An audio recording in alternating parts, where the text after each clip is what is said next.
The donut shop. The folded paper. The one sentence that would have handed Peter Parker his entire life back, left unsaid.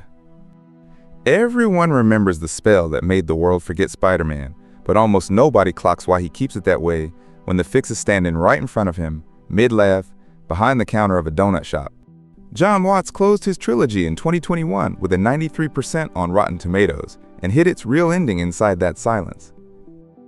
The film gives you a defensible answer, and it lives in a single frame most people blink right past.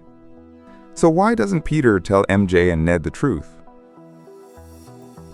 Peter Parker waits a few weeks, writes a speech that would fix everything, walks it into a donut shop, and one glance at a bandage on MJ's forehead makes him fold the paper and order a coffee instead. That fold is the entire ending, and the movie never explains it out loud, which is exactly why audiences are still arguing about it. On the Statue of Liberty, he made two promises: that Strange's spell would wipe him from every memory on Earth, and that he would find MJ and Ned and make them remember. MJ even set the terms herself: hold the "I love you, wait and tell me when you see me again." So the plan exists, the speech exists, and the girl is standing right there behind the counter.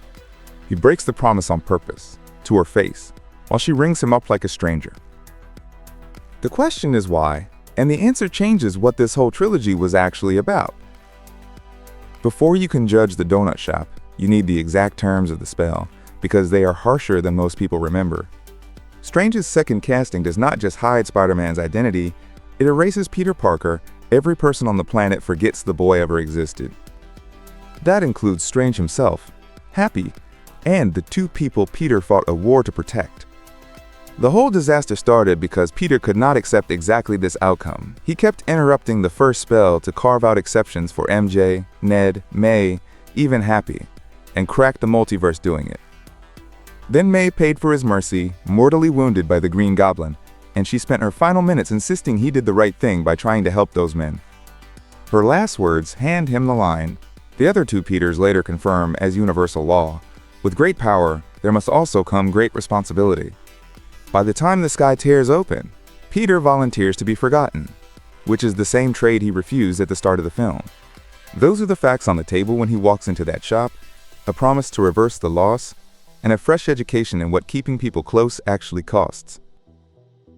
The camera answers the question before Peter does. You just have to watch what it lingers on. He walks in rehearsed, holding a written speech, and the scene makes sure you see the paper, so you know this was a plan, not an impulse. MJ and Ned are celebrating MIT acceptances, the exact futures Peter's exposed identity torched at the start of the movie, restored the moment he was subtracted from their lives. Then comes the shot the whole ending pivots on: a small bandage over a cut on MJ's forehead, a wound she took at the Statue of Liberty and can no longer explain. Peter sees it, and the speech never leaves his pocket. He orders a coffee, smiles, and leaves them happy. The film then stacks the aftermath: a graveside conversation with a Happy who does not know him, a bare apartment with a GED study guide, and a sewing machine. That last detail is doing loud work. No Stark fabricator, no nanotech. A kid hand-stitching a classic red and blue suit. The final image is Spider-Man swinging through the snow, alone, anonymous, and visibly at peace with it. Every one of those shots is a piece of the answer, and the argument is over which piece is load-bearing. 3 readings survive contact with that ending, and the film grades them very differently. Reading 1 is protection. Staying forgotten keeps MJ and Ned out of the blast radius his name attracts. This is the only reading the movie states almost outright. The edit cuts from MJ's scar directly to Peter, abandoning the speech, cause and effect stitched into the film itself. Her wound is on-screen proof that knowing Peter Parker gets you hurt, and those MIT letters are on-screen proof that not knowing him gets you a future. It survives, but it does not cover everything. Protection explains the donut shop and says nothing about why he also stays a ghost to Happy, or why he ends the movie calm instead of destroyed. Reading 2 is penance. Peter forced the spell, defied Strange, got May killed, and now accepts loneliness as the sentence he believes he deserves. The film implies pieces of this. He chose the risk and the consequences landed on everyone around him, but nothing on screen frames the ending as self-punishment, and May's dying breath explicitly absolves him. A penance reading also has to ignore that final swing. because nobody serving a sentence looks that free. Reading 3 is Reinvention. For the first time, Peter is Spider-Man with no Stark Tech, no Avengers, no mentor, and no safety net. The street-level kid the comics always started from. Here, the evidence tier matters. The hand-sewn suit and the empty apartment are on screen, while the brand new day parallel is informed speculation the film never names, but every frame of that epilogue points one way. Reinvention explains the peace on his face, yet it cannot explain the decision itself, because you do not walk away from the love of your life as a rebranding exercise. So each reading holds one corner of the ending, and none of them holds the center alone.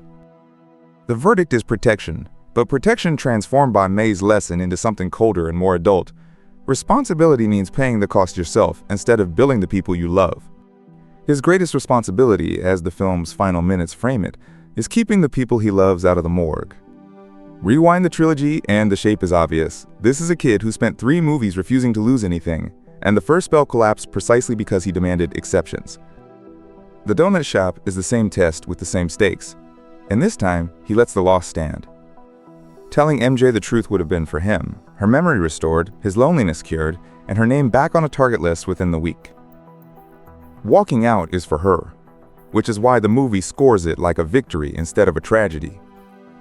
That is also why the ending doubles as a reinvention without contradiction. The penance crowd and the fresh start crowd are both describing the aftermath, not the motive. He is not hiding from them, and he is not flogging himself. He is finally carrying the weight May described, quietly, with nobody left to applaud. 3 generations of Spider-Man stood on that statue agreeing on one rule, and this ending is the first time the youngest one obeys it when it costs him everything. Peter Parker does not tell MJ the truth because he finally became Spider-Man, and Spider-Man's whole job is standing between the people he loves and the bill. So protection is the tidy answer, but sit with it for a second, because Peter did not just shield MJ and Ned, he broke a direct promise to her and called it mercy.